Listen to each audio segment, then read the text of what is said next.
Sadhguru is a realized master, yogi, and a profound mystic of our times. His work is an outpouring of his blissfulness that finds expression in the form of uninhibited compassion, love, and a ceaseless offering to help all beings. Belonging to no particular tradition, Sadhguru incorporates what is most valid for the modern seeker from the spiritual sciences. From his powerful yoga programs for inner transformation to his inspiring projects for society and the environment, Sadhguru's work is an endeavor to create an inclusive culture that is the basis for global harmony and progress. His public satsangs and programs draw hundreds of thousands of people from all walks of life, creating a huge spiritual wave in each city. These classes provide individuals with the tools to optimize all aspects of health, inner growth, and success. Available to all who are willing, Sadhguru's life is an invitation to the divine through individual transformation. Sadhguru works with the world's preeminent leaders and institutions to foster peace, global understanding, and international cooperation. He has addressed a number of prestigious international forums and has conducted special programs for various groups and corporations to instill an inner balance which empowers one to effectively handle external situations.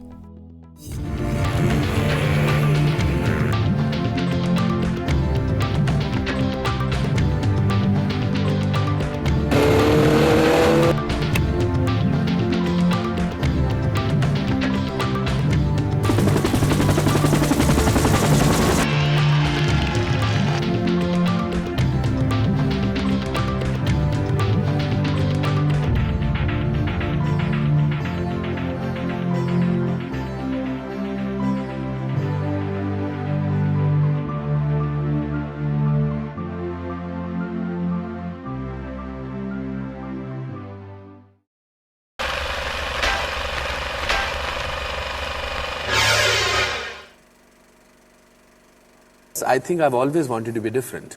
I am a typical struggling actor having made it. The most powerful thing that you can be is being yourself. Actor extraordinaire, social activist, philanthropist, and Padma Shri awardee, Anupam Kher is a household name in the world of Indian cinema. Through his relentless pursuit of histrionic excellence, he has become the custodian of an imitable brand of acting and has inspired several fledglings over the years. Anupam Kher's role in Saransh led to a national award, and from that point on, he has gone from strength to strength. He has appeared in over 100 plays and almost 450 films. Starring in blockbusters like Lamhe, Dilwale Dulhaniya Le Jayenge, A Wednesday, Special 26, and many more, the versatile actor has donned characters of every color and immortalized the villain Dr. Dang in Karma. He extended his genius into production of such national and international award-winning films such as Bari Wali and Maine Gandhi Ko Nahi Mara.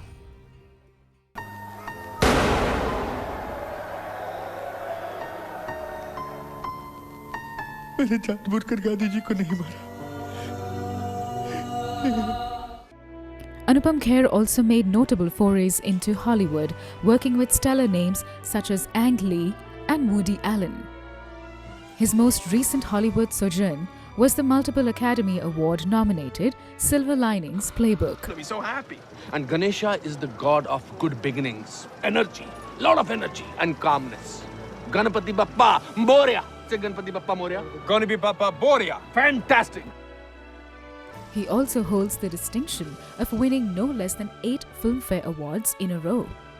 He has held the post of chairman of the Censor Board and the National School of Drama. The veteran thespian attributes his success to an inexhaustible faith in optimism. When you talk about miseries, I think it's very important to talk about with a certain humor in it. I must be the first actor in the world who has done his autobiography on stage. At a particularly trying time in life, he dramatized his experiences through the autobiographical play Kuch Bhi Ho Sakta Hai.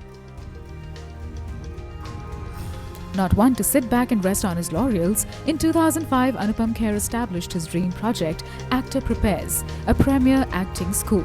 So for me, this whole idea of opening an acting school had a lot to do with my passion. My purpose was to put disciplined professional actors into this industry.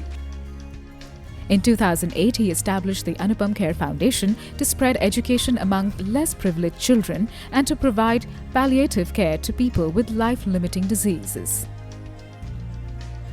He has also been acknowledged for his philanthropic endeavors with the Dalai Lama Award.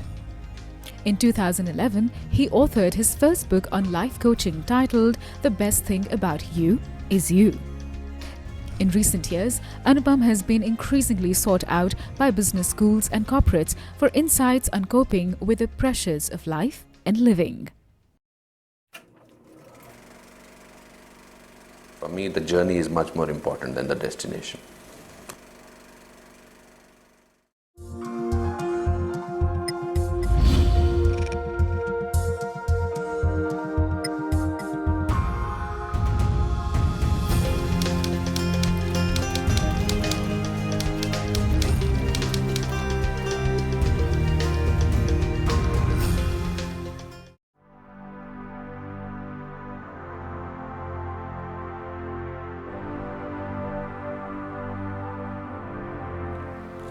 It's very rarely that an actor is called to have a conversation with a mystic guru. People find it, why an actor? Well, I'm a seeker of truth, I'm a seeker of the mysteries of life. Apart from that, Pallavi is a very dear friend, we know each other for a long time. And when I read this book a few days back, I was very intrigued that she has sorted out her life. I met Sadhguru a few years ago and my life changed so dramatically. Sadhguru is not just inspirational. He is a living example of how effective the human birth can be. What he does with his hands, what he does with his ideas, it changes even destinies. Every single day, he leaves this planet in a much, much better way. They say that the knowledge of what is possible is the beginning of happiness. Here in this book lies what is possible, a possibility, yours and that of a master's. We have chosen the theme of this book to start today's conversation with Sadhguru, and I really can't think of a better person to do this than Anupam Kher.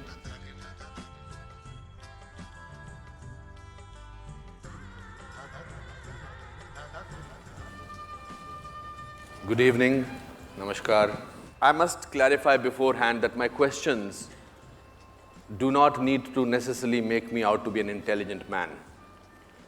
I don't want to be intelligent or to be taken so seriously that that's Sadhguru's responsibility to answer them. My questions will have the curiosity of a child who wants to sort of know, maybe I'm representing all of you, but I don't mind making a fool of myself as long as I get some answers. You're in a very advantageous position. That is because there can be nothing wrong with a question, only answers are a problem. Okay.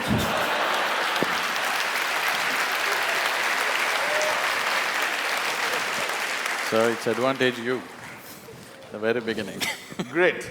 Let's start with my first question. There's a very intriguing… people make these great prophecies about world coming to an end, etc. Will the world come to an end in 2012? So all those people who firmly believe that the world is going to come to an end the coming year, what I would tell them is, we have a lot of work to do. I have lots of work to do. 2013, 1st January, because anyway 2012 the world is going to end. On 2013, 1st January, all your wealth and money and everything, please write it to Isha Foundation, there's work to do.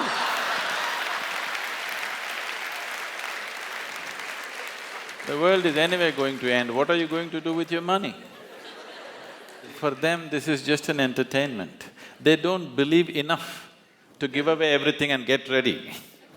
They just want to play with it. All vain minds are always looking at prophecies.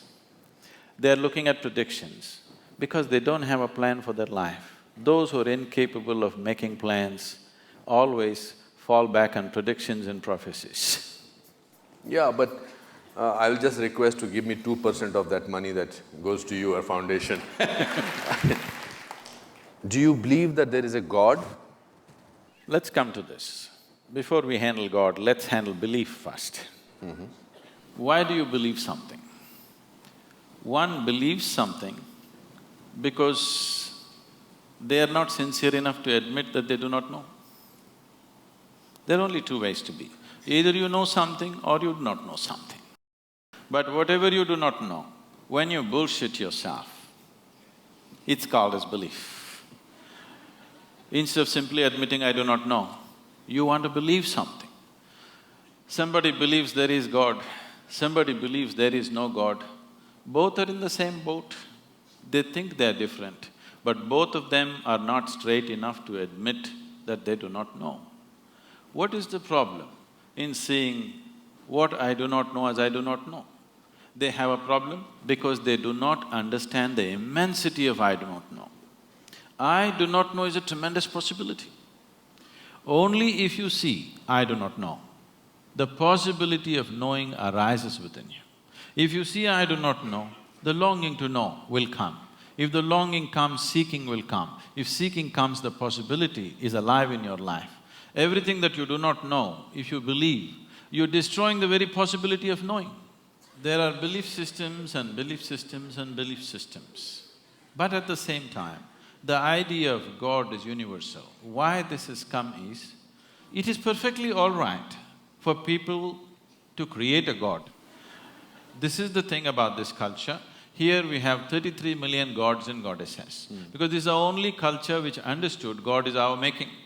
There's something called as Ishta Devata. You can create your own God today. If you can look at all the existing gods, if you don't like them, you can make your own God. A tree in your garden, a rock in your garden, your mother, your wife, anybody you want, or whatever you want. You like this vessel, you can make this your God. Nobody thinks anything weird about it in this country because we understand this is our making. After all, in every piece of creation, the hand of the Creator is there. Whatever you can relate to, you use that, it's perfectly fine. I don't want to argue on this. So, do you think all our epics, Mahabharata, Ramayana, Shankar, Ram, Sita, they are fake?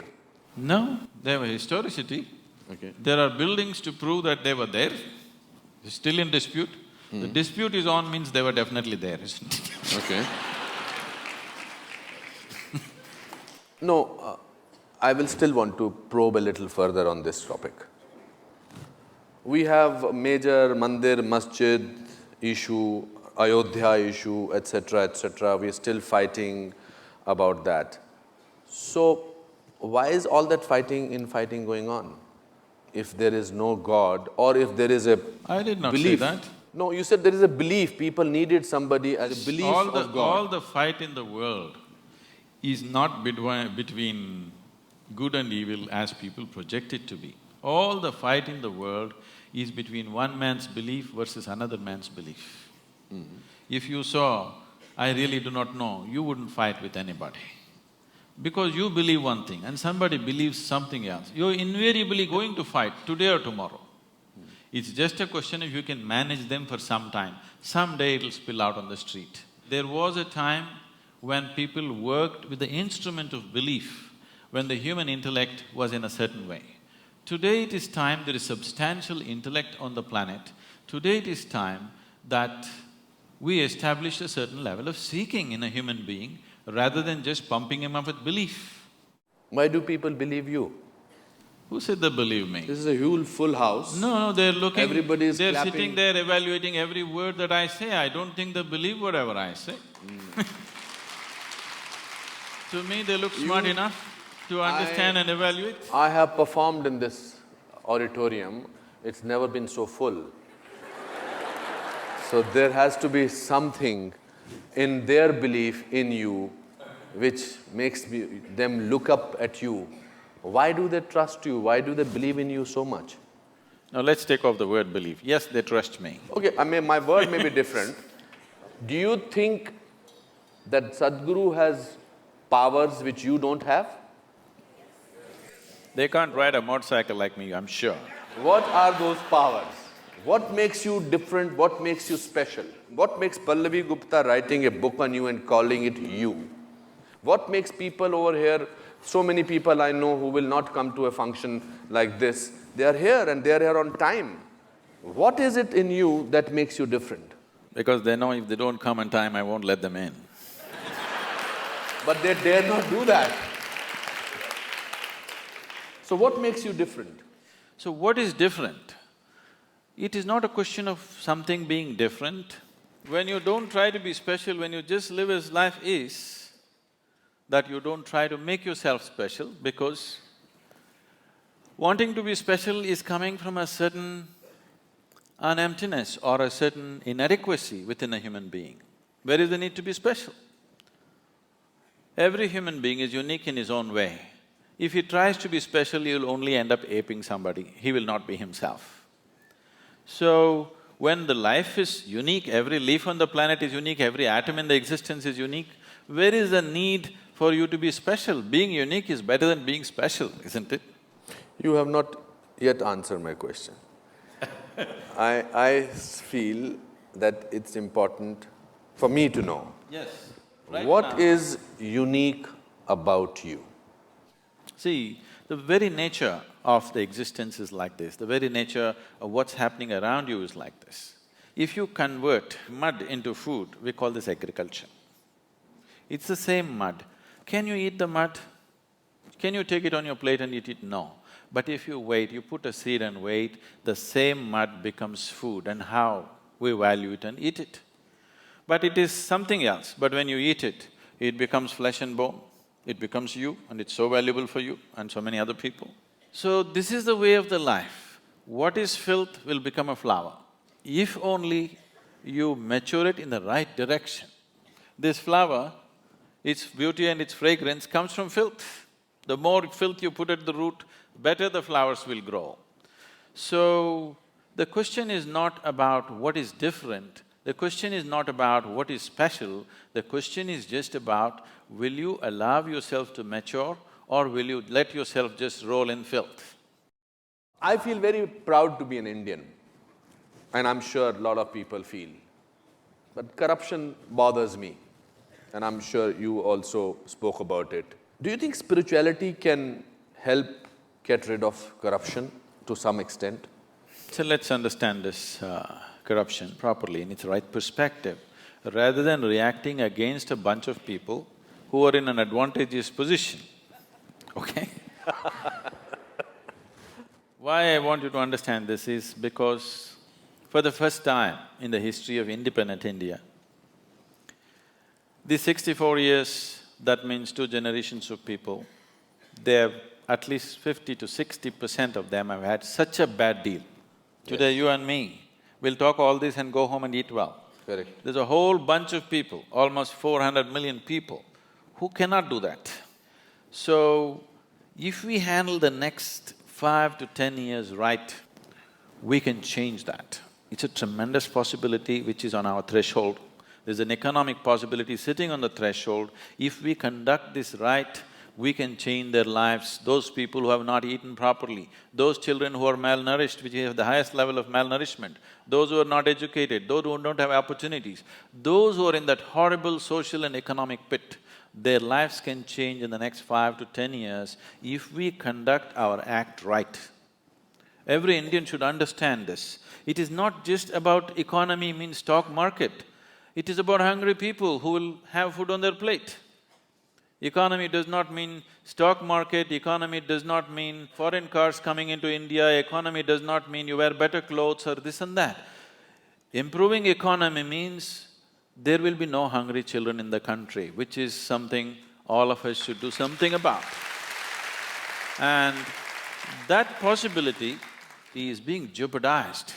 Wherever I go, I speak to various economic and political leaders around the world, everybody says, we want to come to India, India is a big possibility, but the humiliation of corruption, we can't bear it.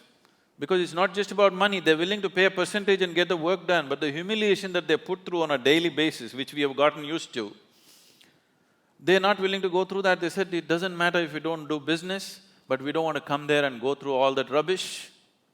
So, this possibility is being jeopardized by a handful of people, or it is wrong to say it's a handful of people, it's a nation full of corruption. Correct. Because how many people in Mumbai streets, if there is no policeman, will stop at the red light? I think only 10% will stop. So these 90% are corrupt people. If you make them the chief ministers and prime ministers, you know what they will do? So instead of just calling it by one bad word called corruption, we need to understand, we as a society are trying to move from a feudalistic way of managing our lives to a democratic way. The democratic way has still not sunk into us. So I am saying in our psyche, we are still feudalistic in nature, but we are trying to run a democracy. Democracy will not happen with an active sense of education as to what is democracy, what is the power of democracy, what it means, what is the responsibility of living in a democratic society. This has not been done. We just took democracy from the British and we think if they just put their vote and get their fingers dirty once in 5 years, everything is settled. No, we have not educated people. We are still a feudalistic society acting to be democratic. Suppose, hypothetical question, I must announce that before that. Suppose you were made the Prime Minister of this country for 1 month, how will you change things? See, there are enough instruments in the democratic process. Making me or anybody a Prime Minister for 1 month is a cruel thing. Okay, for 5 years. Yes. So you admit that 1 month is not sufficient? No, because I 1 month understand. is a very cruel joke. It doesn't matter who comes to power for 1 month, he can't do anything in a nation as diverse as India. To get this nation moving, you need to understand this. You cannot move this nation with policy, with rules. You can only move this nation when anything that you want to achieve in this country, you make it a movement. If you do not make it a movement, if people do not emotionally connect to that, no rules, no policy is going to work in this country. It is only people who have been implanted from somewhere, who have not grown up with Indian people, who do not understand this. They think if you make a rule, everything is going to work. This is not Switzerland. If you announce on the notice board, everybody will follow. Here you have to make a movement out of it. You have to make emotionally people connect to what needs to be achieved. If you are not able to do that, nothing is ever going to happen. So, whoever becomes the Prime Minister, I don't want to imagine myself there. What do you think should be done? It can be very easily done. There are examples of states which are going leaps and bounds ahead. If you saw Bihar just 10 years ago, it was just… I've driven through Bihar just wanting to see what Bihar is. It just looked like Afghanistan, large parts of it. Correct. Today things are happening. Absolutely. Wonderful things are happening. Just one man. Things are happening in Gujarat, just one man. Absolutely. So can't we produce 25 men or women like that in this country for every state? Are we so impotent that we cannot produce 25 human beings with some integrity who will do something straight for this nation? And today you don't have to do much. India is sitting on a boom time. You just have to just manage a few things and let it happen, that's all. You just have to see that economic process do not go out of control, you just have to manage that, you don't have to do anything. It's boom time, the whole world is looking towards you. The only two economies everybody is banking on is right now China and India. India is better equipped because it's a democracy, because all the numbers are scrutinized, but what is in China cannot be scrutinized, so many people are very suspicious and fearful because it's supported by the government. India has a proper corporate structure, India has a reliable stock market which is a reading, Indian market is open, you can study what you want, you know where you're putting your money. So definitely India would be a natural destination for every investor in the world. Only thing is they're afraid of our corruption, not the system. They like our system. Our corruption… Corrupt system. System is not corrupt. Corruption. Corruption. The reason it's the people who are He has a manning way it. of making me say things that he wants me to say. No, the people who are manning it. People who are manning it are the problem. But how do you find them? You mentioned two states. You mentioned Gujarat and you mentioned Bihar. And strangely, they are not the states which we have in the center. So how do we… are we politically corrupt, politically completely bankrupt? How do we do that? No. It is only because common people are not participating in the democratic process. Yes. Participating in the democratic process does not just mean once in 5 years you cast your vote. Most people don't even do that. But I'm saying even if you do that, that is not enough. Democracy is an active sport, it's not a spectator sport. You can't sit back and say, let somebody do democracy. Democracy means you are the boss, you can't sleep on it. You have to be active to everything around you. If you do not bring that consciousness in people, that awareness and activism in people, it'll not work. At the same time, for everything you protest, for everything you call a bandh, for everything, it's our culture. People have understood the technology of how to stop the nation, bandh, hartal. But how to run the nation, it's a different technology. I'm saying, at least once a month, in your street, in your region, whatever is the sticking points in your area, in your street, just make a list of that, get a few people together, whoever the councillor, the MLA, call him for a meeting, talk to him what needs to happen. Casting vote once in 5 years is not good enough because you employ somebody and you don't see that he works. That is not… doesn't make sense, isn't it? I grew up in a lower middle class family, small town. As a child, I had a great sense of wonder about everything. I till today have a great sense of wonder. I'm very happy to be talking to you. I don't see that in today's children. I don't see a sense of wonder in today's children. Because they replace the wonder with www. Exactly. Exactly, that's right. They know the whole universe before they're 6. Exactly, they know everything. They just have to press Google and all the information. But information does not necessarily translate into knowledge at all. So how do… and they always say this, that's the way I am. I don't see… my grandfather even at the age of 84 said, that's the way I am. So what is this, that's the way I am? I'm bored, dude, cool. I think that to be bad is being cool. If you say I'm a good man, he's a boring man. Usually they are.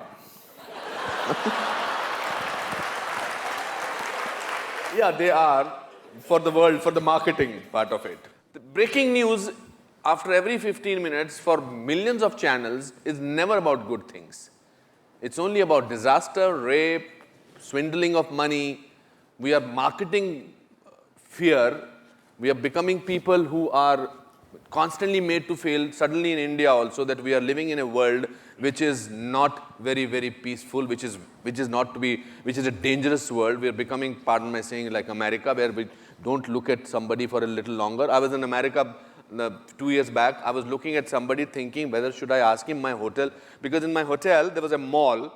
So I went into the mall, and when I came out, I could not see my hotel because I must have got out from somewhere else. So I was looking at somebody to ask him whether should I ask him where my hotel is. So he said, what are you staring at? I, being an actor, I said, am I staring at you, sir? I'm sorry. I did not know I was staring at you. Poor fellow actually dropped me to my hotel.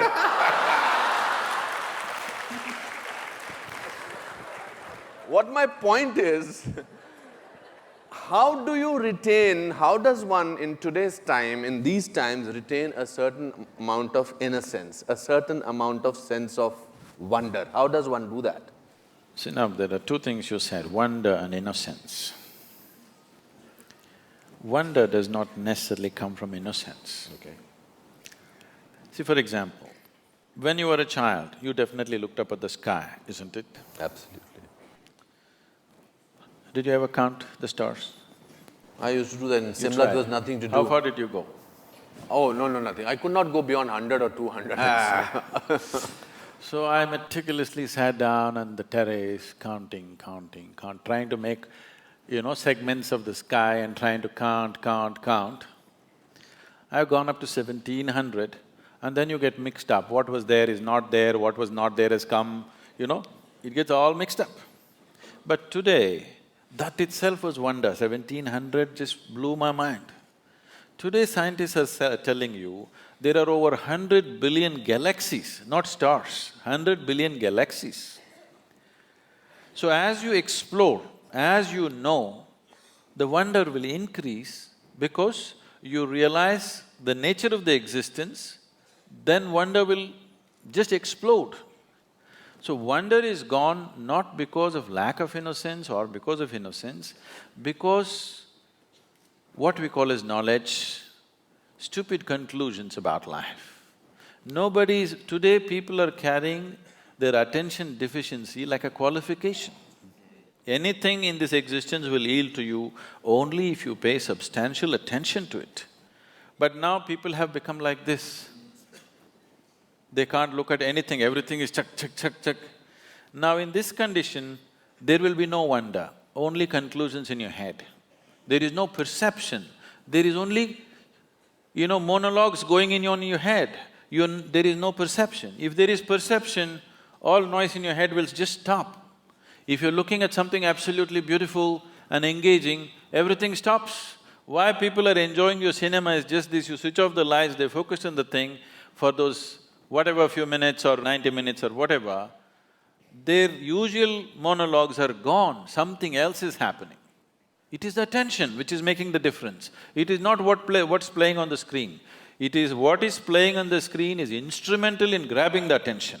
But it is the attention, continuous attention, which is making the experience of being there. So, this is a rudimentary form of meditation. It's called dharana. So how does one in today's time retain that attention span? One simple thing is, everybody must do something about themselves. Every child, every school should bring this dimension that a child is required to pay attention to something continuously. It could be music, it could be dance. See, you cannot do music or dance unless you pay attention to it, You'll make a fool of yourself if you do not pay enough attention. But you can pass an examination without attention, understand? That's right. I've seen this simple thing. Children came to us, we have a Isha home school, which is done in a very different way. I one day went to the assembly, all these 6.5-year-old kids, they're all like this. I said, why are the kids like broken tops? Why are they shaking around like this? Then I just brought this thing, simply every day in the morning, Sari Gama Pada Nisa, 15 minutes, everybody must do. You go there after 2 months, they're all sitting like this. That's all it takes. You just take them into the jungle, make them walk for a night without torches, without cell phones, without anything, in a protected atmosphere, you will see within one night, there'll be a tremendous transformation in the sense of wonder in the child's life. But we are making them physically incapable of these things. Sitting just in front of the computer, they're becoming physically incapable. When physically it hurts, they will protest, they'll not do anything. So it's something that parents must take care of. Bringing up your child does not mean just sending him to school and getting marks and grades and nonsense. Your child in body and mind should grow up to full capabilities. That is when it will manifest in his life as success. Just marks will not manifest as success. For that, parents also have to be… Of course. Peaceful and restful. Do you get angry? You want me to right now? You can. It's not that I'm incapable of anger, I'm capable of everything. It is just that I have not given this privilege to anybody that they can make me angry, they can make me happy, they can make me unhappy, they can make me miserable. I have not given this privilege to anybody. If somebody need to be shouted at, boom, I'll go. So what makes you angry? It doesn't make me angry. If they need a shouting, I'll give it to them. See, there are different kinds of people in the world. There is somebody here, if I just look at them, they'll understand why they're being looked at. There's somebody else here, if you look at them, they'll just stare back at you. If you tell them gently, they will understand. There is somebody here, if you tell them gently, they won't get it, you have to shout at them. There's somebody else here, even if you shout, they won't get it, you have to knock them on the head and tell them. Different levels of sensitivity in the world. Your action should be appropriate to the situation in which you exist. I am not bound like this, I will not say this, I will be gentle, I will be nice, I have no such things. I am just appropriate to the situations in which I exist. What you need, I will do. If you need only shouting, I'll do. What's my problem? What's your shortcoming? My shortcoming is, I'm not tall enough. You're the tallest man right now you're here. We know that. I came little short. Do you feel lonely? When you're alone, if you feel lonely, obviously you're in bad company, isn't it?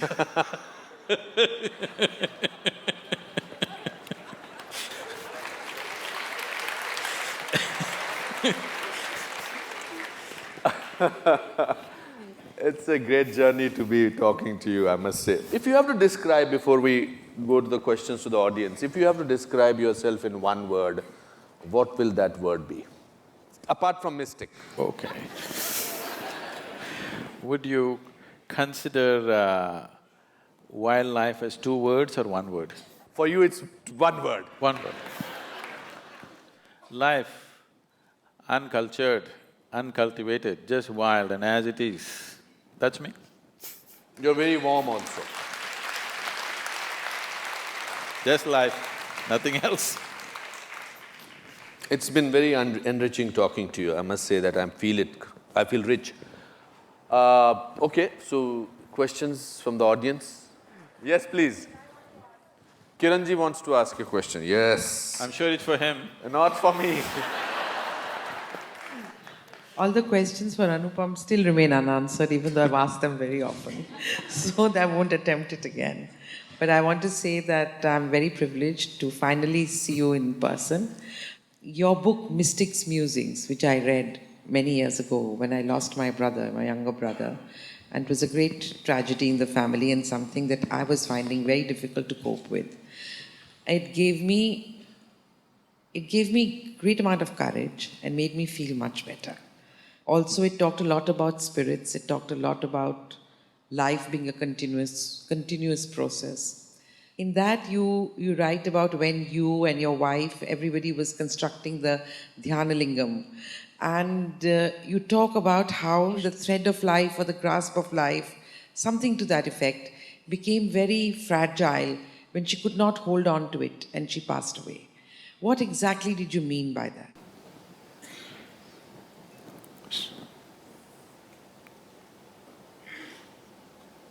The life within you manages to stick to the physicality of who you are.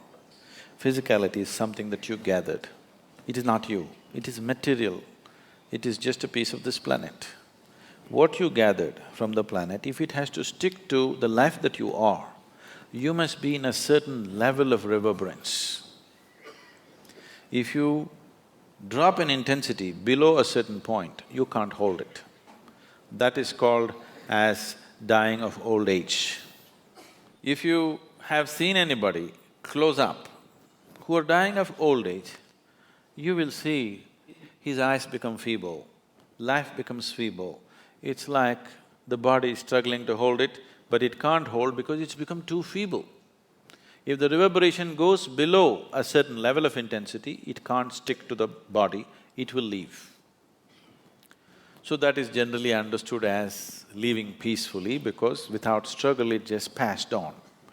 So that is if the intensity drops. Another way to leave is you raise the pitch of life's intensity to such a pitch, it went beyond normal pitch, then also you leave the body.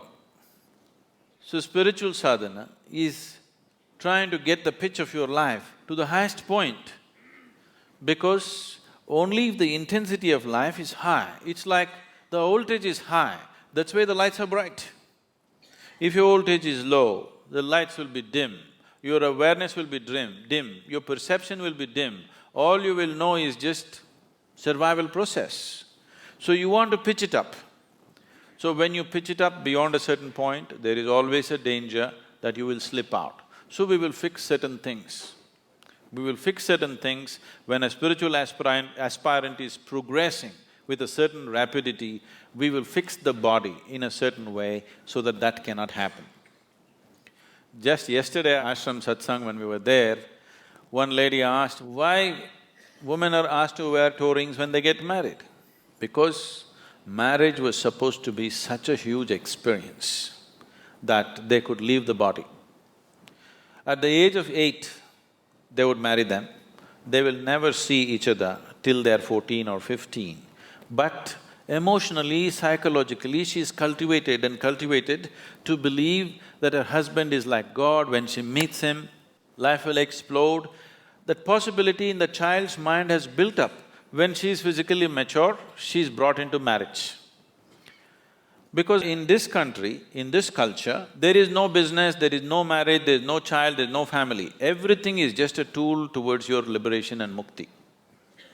You get married because you want to use that as a tool to your liberation. You raise children because you want to use that as a tool to your liberation. You become a sannyasi because you want to use that. It does not matter what you do. Everything is towards your mukti or liberation. Because of this, they nurtured this girl and boy in such a way that for 4 to 6 years, they have not seen each other, but they're made to believe when they meet, something is going to happen. In the child's mind, it's grown to such a big possibility. Something does not mean like how today's teenagers are thinking, something means there's only one thing, there's no something, okay? They're not thinking about that one thing alone. It is not just two bodies meeting, not just two minds and emotions meeting, two lives being merged into one. So we created various devices, there's something called as Mangal Sutra. Sutra means… what is a kite in Hindi? Patang. Patang, is it? You have a sutra for that? Yeah, door. So if you have the right kind of sutra, the kite will fly. So the Mangal Sutra is that you prepare it in certain way. It's an energy thread and you're supposed to replace it every year. Somebody who knows what it is gives you a live sutra, matches the husband and wife, their energies in such a way, they are not just bound in body, mind and emotion, they're bound as two lives. Any number of events have happened like this in the past, which is becoming more and more rare these days. If a man or a woman dies, within 40 days, the husband or wife will also just die. Have you heard of this? Yes, yes. There was a time when the film people were singing Janam, Janam, all that. Now they're talking expiry date for relationships. No Janam, Janam songs anymore? No Janam Janam songs. No. Because the idea was to bind two lives. How the bodies match, how the minds match, emotions match is not important. Two lives are entwined.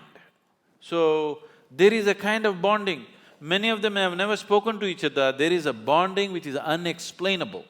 The sense of bond that they felt was so deep because it was a scientific process of binding two lives in such a way that there is no question of compatibility, this, that, it doesn't matter. You marry a devil, still you're bound and you feel an ecstatic sense within you simply because of the union within yourself, not because of what somebody else is doing.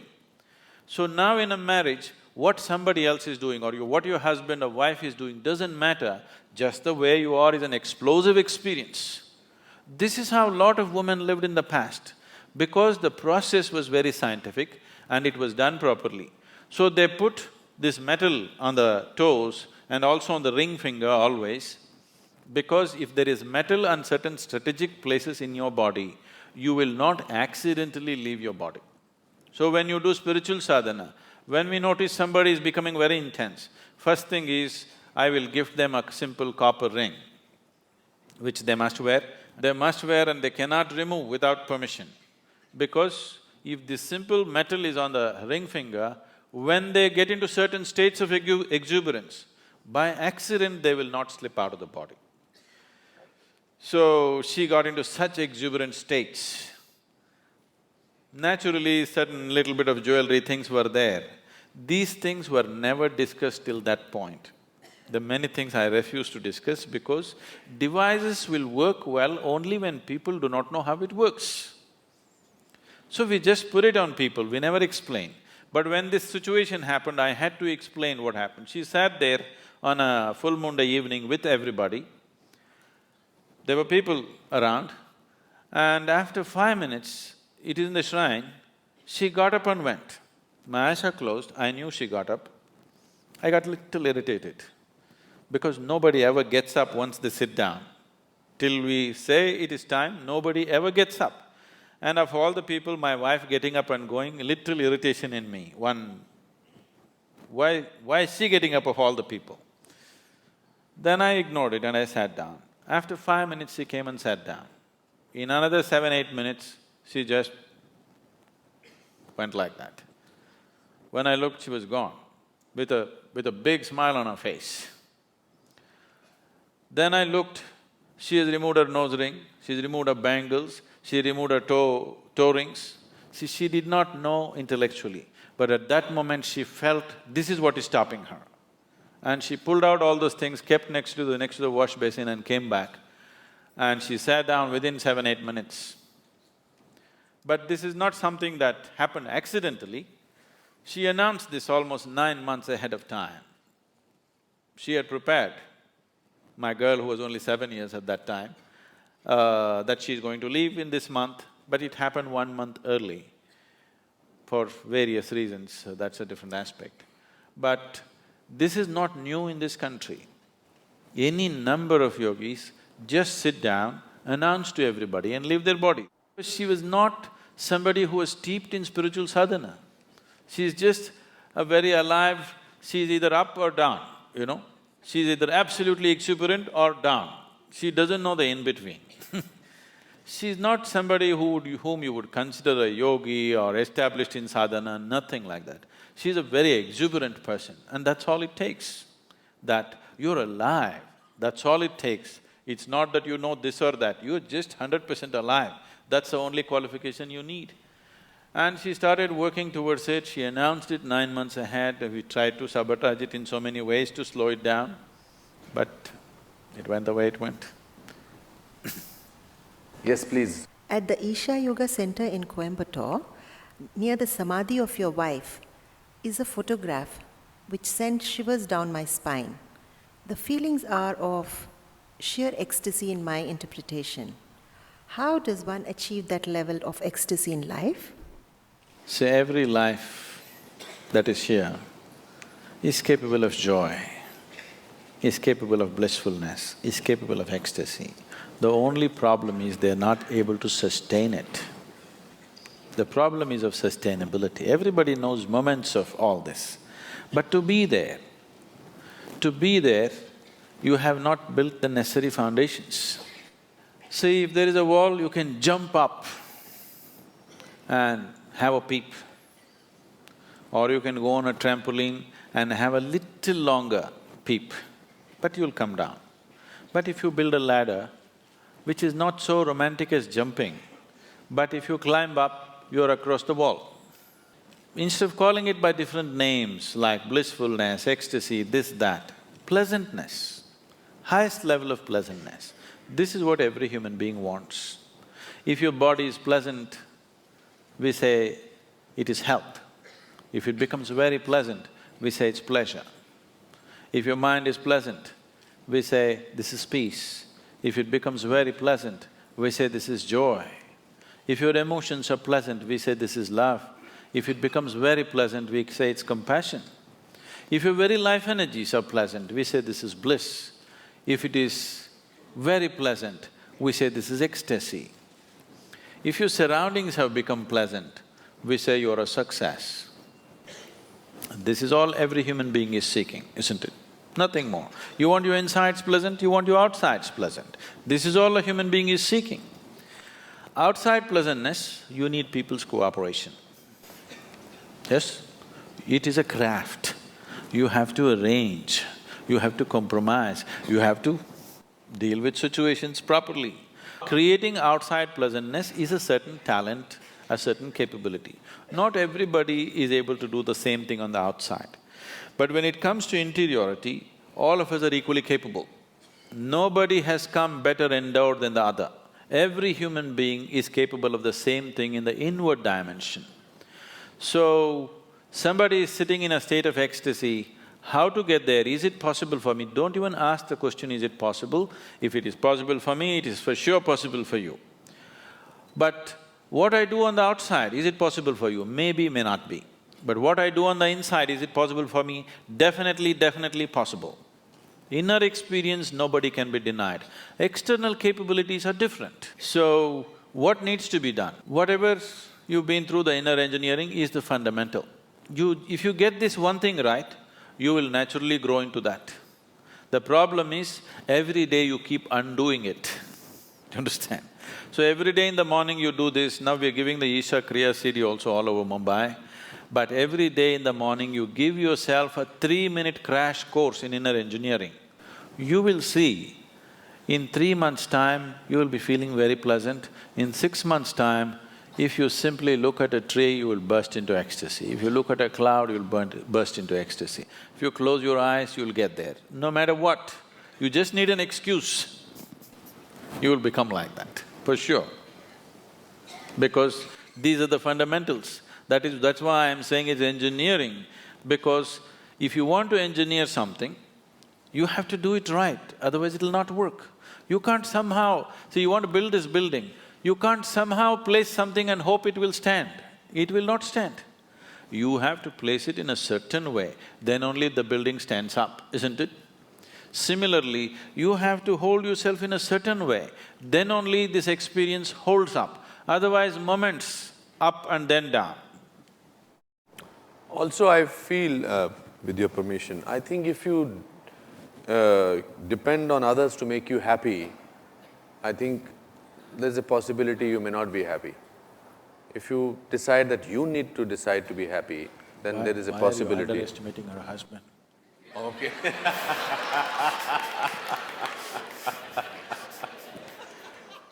Okay. Good evening, all of you. Guruji, I would like to know, man is always craving for more and not happy at all with whatever he gets. Of course, you just explained now how happiness is an internal state of being. What would you tell to normal people as to how to get peace and happiness in their lives? आसान question पूछा आपने, The problem is not that human beings are craving for more, they are craving too little. Right now, instead of… when human consciousness is able to grasp the whole cosmos, instead of craving for that, they're craving for an apartment in Mumbai. Just stupid. So their suffering is not because they're craving for more, they're craving for too little. They conjuice even in their craving. That is their problem. Please crave for everything, you will be wonderful. There'll be no misery. You're craving for little things, that's your problem. When such a big possibility is there, going for this is it's criminal, I would say. So it is because of this crime they're suffering, they're being punished for this crime, not for craving too much, they're not craving enough. When creation and creator is possible, they just want this little piece of property, that's all they're thinking of, they can't think beyond that, so they suffer. For limiting themselves, not because of craving for too much. Can I do a chant? Yes, please.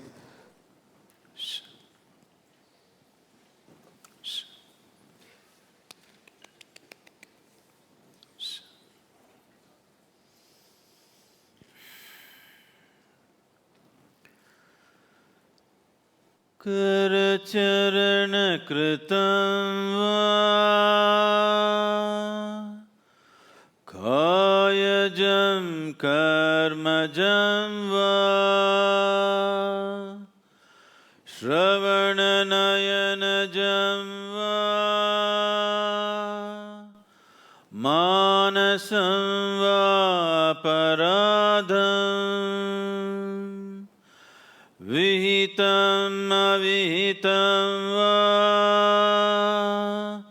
sarvametatchamasva jaya jaya karunabdhe Jaya Jaya Karunabdhe Am Shri Mahadeva Shambho.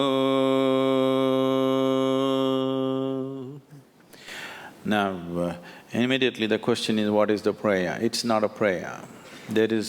You need to understand, there are no prayers in this culture, there are only invocations.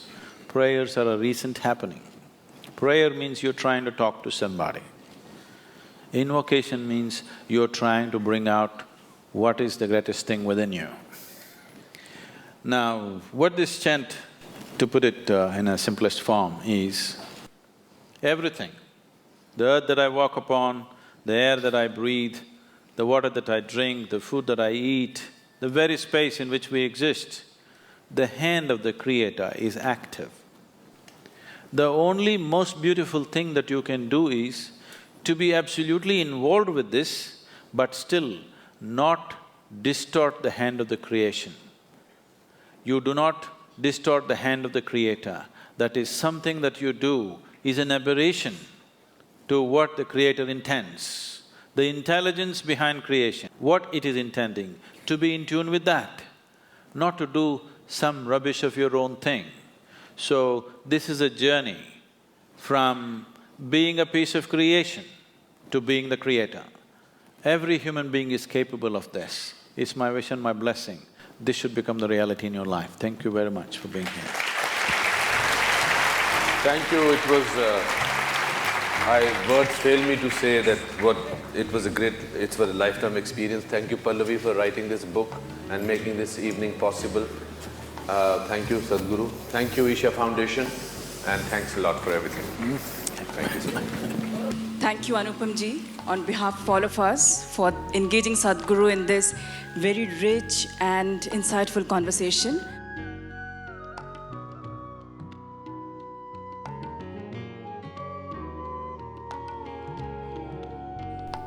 This book, it is in fact a testimonial of a life that shows what is possible with this birth.